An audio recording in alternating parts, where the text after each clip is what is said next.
کبھی بھی اسے خالی ہاتھ نہیں بھیجتا تھا۔ جو بھی اس کے دروازے پر آتا وہ اسے ضرور کچھ نہ کچھ دیا کرتا تھا۔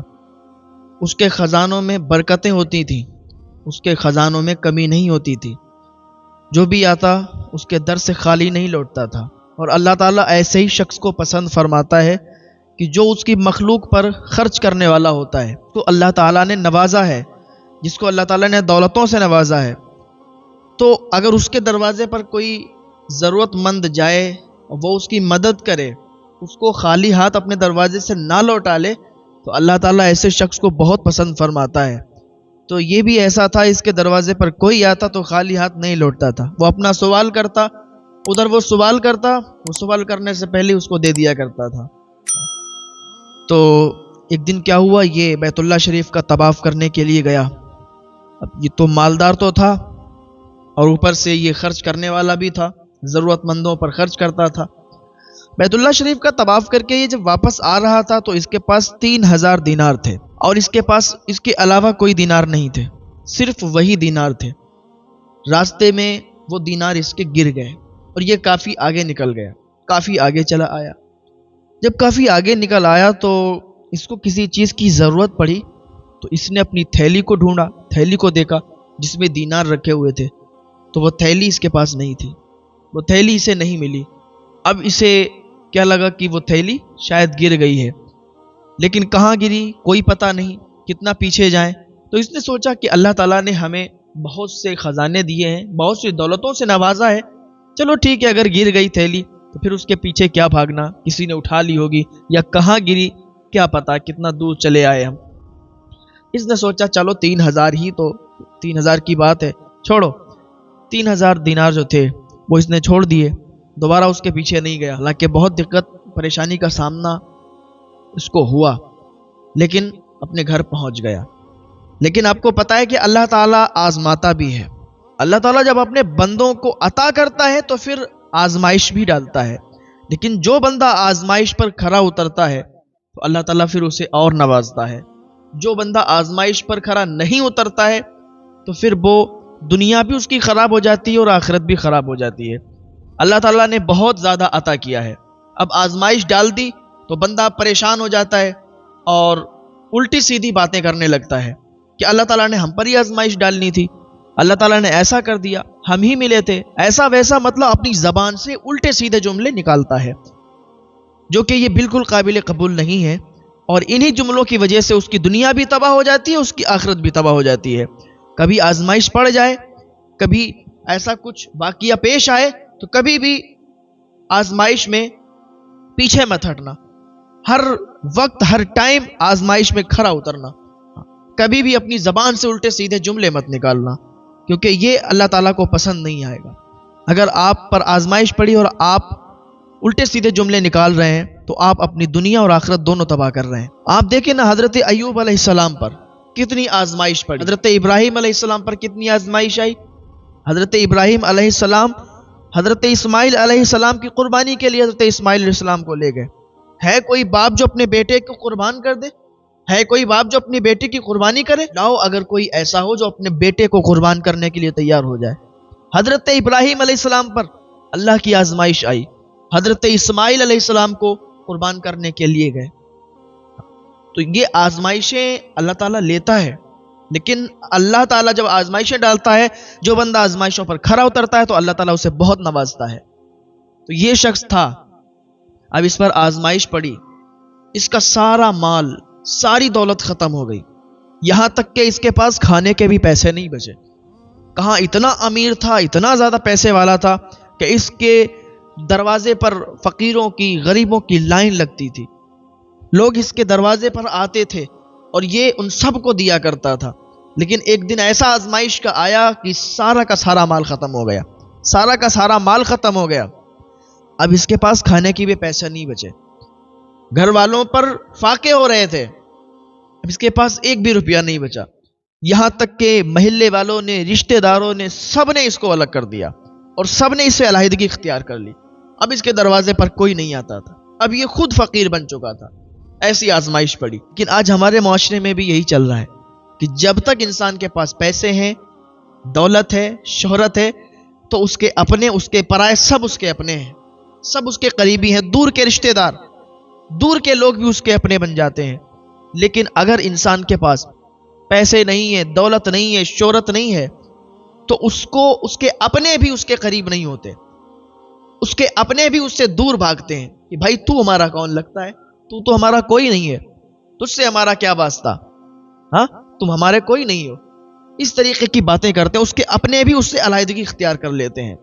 تو یہ جب اس کے پاس اس کی دولت، اس کی شہرت، ساری چیزیں ختم ہو گئی نا، تو پھر اس کے اپنے بھی اس سے دور بھاگ گئے، اس کے گاؤں محلے والے بھی اس سے دور ہٹ گئے، علیحدگی اختیار کر لی کہ بھائی تمہارا ہمارا رشتہ نہیں ہے، تم ہو کون۔ لیکن آزمائش تھی اس پر، اسے پتا تھا کہ اللہ دیتا ہے تو اللہ آزمائشیں بھی ڈال دیتا ہے۔ نمازیں ادا کرتا، اللہ کا شکر ادا کرتا کہ یا اللہ تو نے جس حال میں رکھا ہے نا، ہم خوش ہیں، ہم راضی ہیں تجھ سے، اللہ کی رضا میں یہ راضی تھا۔ اچھا، وہاں کا جو حاکم تھا، اس کو جب خبر ہوئی کہ وہ عبداللہ نہیں دکھ رہا ہے، تو لوگوں نے بتایا کہ وہ تو بہت سخی تھا، بہت لوگوں کو دیا کرتا تھا، لیکن اب پتہ نہیں کیا ہوا، اس کی ساری دولت ختم ہو گئی، اس کے سارے پیسے ختم ہو گئے، اب اس کے دروازے پر کوئی نہیں جاتا، اب وہ خود فقیر بن گیا ہے، اب تو وہ خود فقیر ہے، اب تو گھر سے باہر ہی نہیں نکلتا ہے وہ۔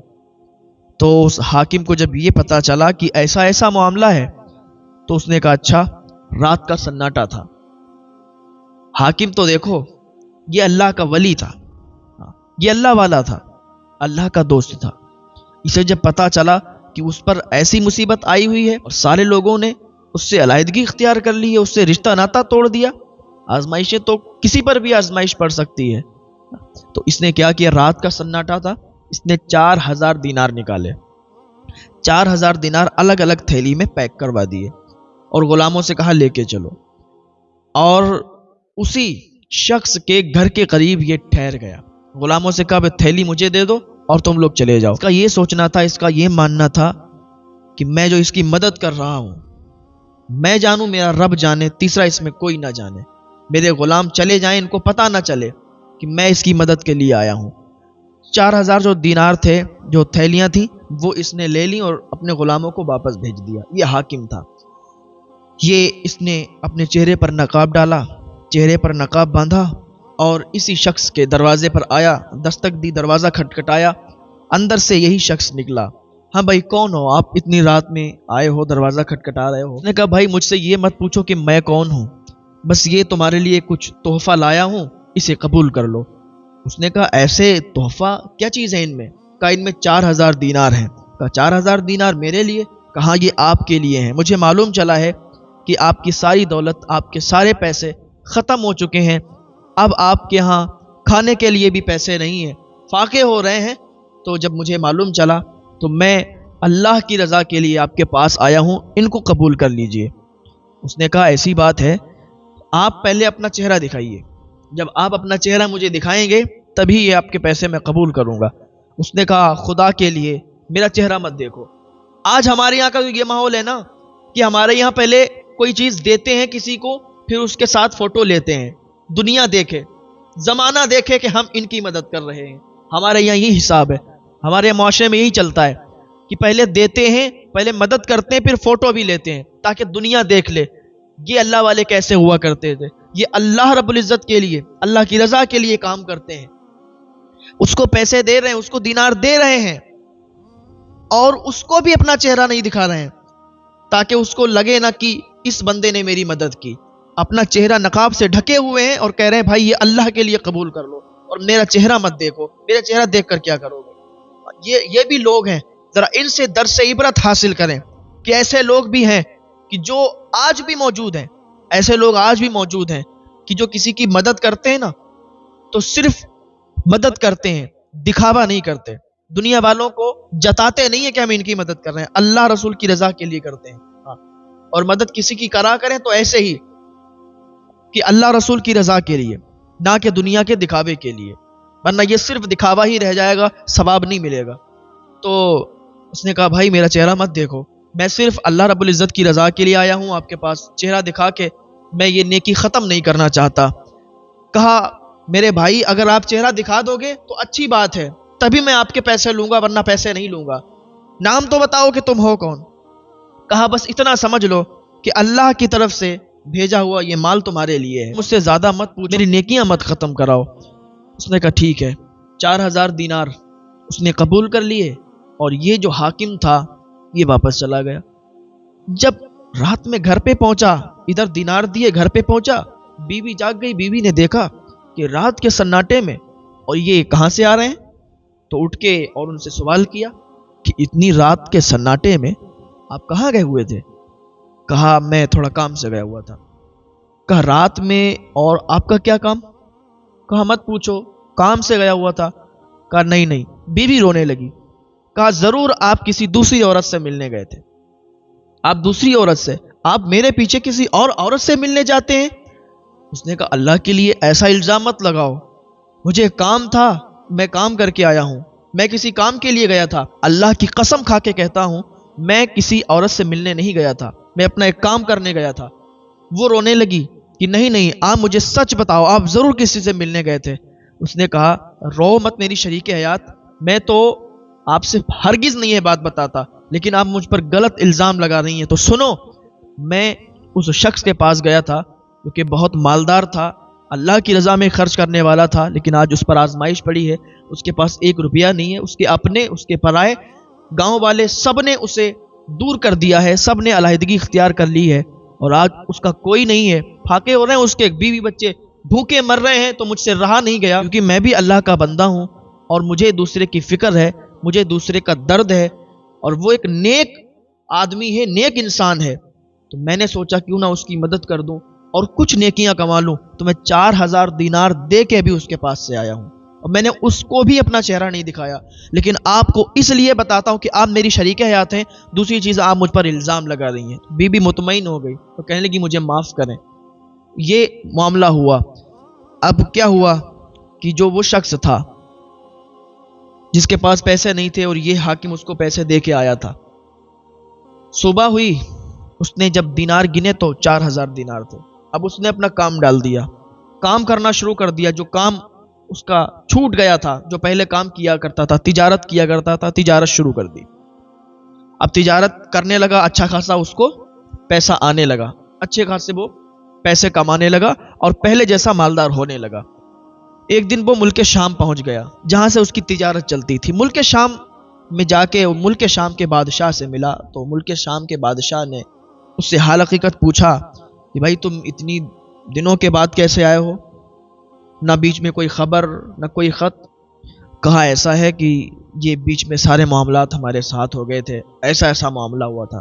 کہا اچھا، تو کہا وہ آپ کو دینار دینے والا تھا کون؟ وہاں کے بادشاہ نے کہا کہ وہ دینار دینے والا کون تھا؟ کہا میں نے اس کا چہرہ کوشش کی کہ وہ مجھے چہرہ دکھا دے، لیکن اس نے مجھے چہرہ نہیں دکھایا۔ تو وہ بادشاہ بھی بولا اگر کاش کہ وہ شخص مجھے مل جائے تو میں اس کے قدم چوم لوں گا، اتنا نیک شخص، میں اس کے قدم چوم لوں گا۔ تو ملک شام کے بادشاہ نے کہا کہ سنو، اب میں تمہیں اس جگہ کا حاکم بنا رہا ہوں۔ اچھا، یہ جو حاکم تھا نا، اسی حاکم نے اس شخص کو پیسے دیے تھے، اور اب ملک شام کے بادشاہ نے اس شخص سے کہا کہ جاؤ تم اسی جگہ، اب میں تمہیں اس کا حاکم بنا رہا ہوں، اور اس کا جو حاکم ہے اس سے جانا اور سختی سے حساب لینا، اس کے مال میں دیکھنا کہ کتنے کا اس نے گھوٹالا کیا ہے، کتنے کا اس نے اس میں گھٹا کی ہے، اور جیسا بھی ہو سختی سے حساب لینا اور مجھے بتانا، اور وہاں کا تمہیں حاکم میں نے بنا دیا ہے۔ تو جب حاکم یہ بنایا گیا، وہاں کا ملک شام ہی تھا، وہاں سے خط آیا، وہاں سے ایک انسان خط لایا، یہاں سب کو دکھایا، اس جگہ کا حاکم اب عبداللہ بن چکا ہے، یعنی وہی شخص بن چکا ہے جو پہلے غریب تھا، اس کی مدد کی گئی تھی۔ اب اس حاکم نے جب سنا کہ میں اپنی حکومت سے برخاست کر دیا گیا ہوں، اب میں حاکم نہیں رہا ہوں، تو اسے خوشی ہوئی۔ اس نے استقبال کے لیے بہت اچھا پروگرام کیا، بہت اچھا انتظام کیا کہ وہ آئے گا، کیونکہ اسے پتا تھا، کیونکہ اسی نے تو مدد کی تھی اس کی، لیکن اللہ اور رسول کے لیے اس نے جتایا نہیں، بتایا نہیں۔ اب حکومت سے بھی برخاست کر دیا گیا، حاکم بھی نہیں بچا، استقبال کیا کہ میرا بھائی حاکم بن چکا ہے، وہ آئے گا، اس کا استقبال کریں گے ہم، استقبال کے لیے کھڑا ہے۔ ادھر ملک شام سے وہ واپس آیا اور ادھر حکومت کی کرسی پر بیٹھ گیا، حاکم بن چکا تھا، تو اس نے بہت اچھے سے استقبال کیا۔ اس نے اپنے سپاہیوں کو اب حکم دیا، یہ جو حاکم ابھی نیا نیا بنایا گیا عبداللہ نے سپاہیوں کو حکم دیا کہ جو پہلے حاکم تھا اس کو بلا کے لایا جائے، جو پہلے حاکم تھا اس کو بلا کے لایا گیا، سامنے پیش کیا گیا۔ آپ دیکھیں ذرا کہ اتنا زیادہ غریب ہو گیا تھا، آزمائش میں تھا، 1 روپیہ بھی پاس میں نہیں تھا، اور اب اسی جو پہلے جس کی حکومت تھی، جو پہلے حاکم تھا، اسی نے مدد کی 4000 دینار دے کے، لیکن بتایا نہیں، جتایا نہیں۔ اسی وجہ سے اس کو پتا نہیں تھا کہ جس نے میری مدد کی اب وہی حاکم کے عہدے سے اتر گیا، اسی کا میں حساب لے رہا ہوں۔ تو اس نے کہا کہ بھائی تم ہمیں حساب دو کہ تم نے کتنا گھوٹالہ کیا اور کتنا کیا کیا۔ تو اس نے سارا حساب دے دیا، بس 4000 دینار کا فرق آ رہا تھا۔ تو اب یہ نیا نیا حاکم بنا تھا، اس نے کہا وہ 4000 دینار کہاں ہیں؟ آج ہم اور تم جیسا کوئی ہوتا تو کہتا رہے کیسا بدبخت انسان ہے، ہم نے تیری مدد کی، 4000 دینار تجھے دیے اور تو نے ہمیں حکومت سے برخاست کر دیا، تو نے ہمیں ہمارے عہدے سے برخاست کروا دیا، اور میری جگہ پر تو خود بیٹھا ہے اور ہم سے حساب لے رہا ہے۔ اس نے اللہ اور رسول کے لیے مدد کی اور سامنے کھڑا مسکرا رہا ہے۔ اور وہ جب اس نے پوچھا کہ یہ تیرے 4000 دینار کا گھوٹالہ یہ کہاں گئے؟ اس نے کہا اللہ کی قسم کھاتا ہوں اپنے اوپر خرچ نہیں کیے۔ تو کہا پھر گئے کہاں؟ اب وہ خاموش ہو گیا۔ جب خاموش ہوا تو اس نے پھر اسے قید میں ڈلوا دیا، اسے زنجیروں سے بندھوا دیا اور قید میں ڈلوا دیا۔ وہ قید میں چلا گیا، اس کی بیوی سے رہا نہیں گیا، کیونکہ اس نے اپنی بیوی کو بتا دیا تھا نا کہ میں نے اس 4000 دینار کو کہاں خرچ کیا، کہاں کسے دیا۔ اس سے رہا نہیں گیا کہ میرے شوہر جو بے گناہ ہیں، جن کا کوئی گناہ نہیں، وہ قید میں ہے۔ تو اس سے رہا نہیں گیا، تو دوڑتی ہوئی آئی اور کہا کہ اے حاکم، تو ابھی نیا نیا حاکم بنا ہے، کیا یہی صلہ تو نے دیا ہے ان 4000 دینار کا جو تجھے دیے گئے تھے؟ اس نے کہا کون سے 4000 دینار؟ کہا یاد کر وہی 4000 دینار جو رات کے سناٹے میں میرے شوہر نے تجھے دیے تھے۔ جب اتنا اس نے سنا تو کھڑا ہو گیا، کہا وہ 4000 دینار دینے والا یہی شخص تھا؟ کہاں 4000 دینار دینے والا کوئی اور شخص نہیں بلکہ یہی میرا شوہر تھا جو پہلے حاکم تھا۔ اب تو اس سے رہا نہیں گیا، دوڑتے ہوئے اور قید خانے میں پہنچ گیا، زنجیریں کھلوائیں اور قدموں پہ لپٹ گیا اور قدم چومنے لگا اور کہنے لگا مجھے معاف کر دیجئے، میں نے آپ کو نہیں سمجھا، آپ ہی وہ شخص تھے کہ جو 4000 دینار مجھے دے کے چلے گئے اور اپنا چہرہ بھی نہیں دکھایا تھا۔ اب آپ یہ زنجیریں میرے پیروں میں ڈالیے، میرے ہاتھوں میں ڈالیے اور مجھے زنجیروں میں باندھیے اور آپ یہاں سے نکل جائیے۔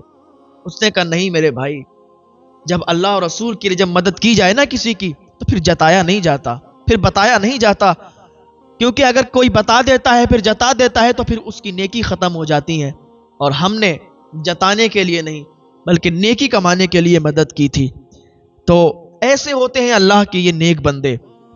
پھر یہ جو حاکم بنا تھا یہ ملک شام کے بادشاہ کو بتاتا ہے، جو آپ نے پوچھا تھا کہ 4000 دینار دینے والے شخص کے قدم آپ چومیں گے، وہ کوئی اور نہیں ہے، پہلے والا حاکم ہے۔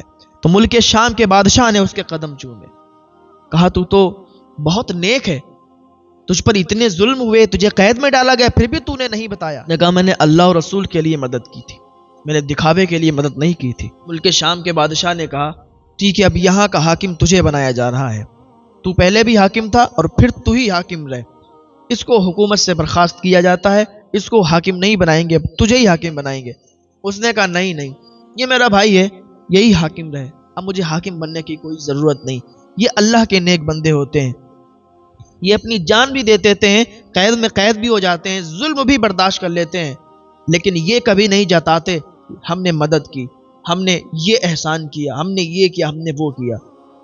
ہمارے معاشرے میں یہ چلتا ہے کہ کسی کی مدد کر رہے ہیں تو پہلے سیلفی لے رہے ہیں، پہلے فوٹو اس کو اپلوڈ کر رہے ہیں، بعد میں مدد کی جا رہی ہے۔ یاد رکھیں کہ جو مدد اللہ اور رسول کے لیے کی جاتی ہے تو پھر جتائی نہیں جاتی، دنیا والوں کو دکھائی نہیں جاتی۔ آپ اگر کسی کی مدد کریں نا تو پھر اللہ جانے اور آپ جانے، تو یہ آپ کی جو مدد ہوتی ہے اس کے بدلے میں آپ کو نیکی ملتی ہے۔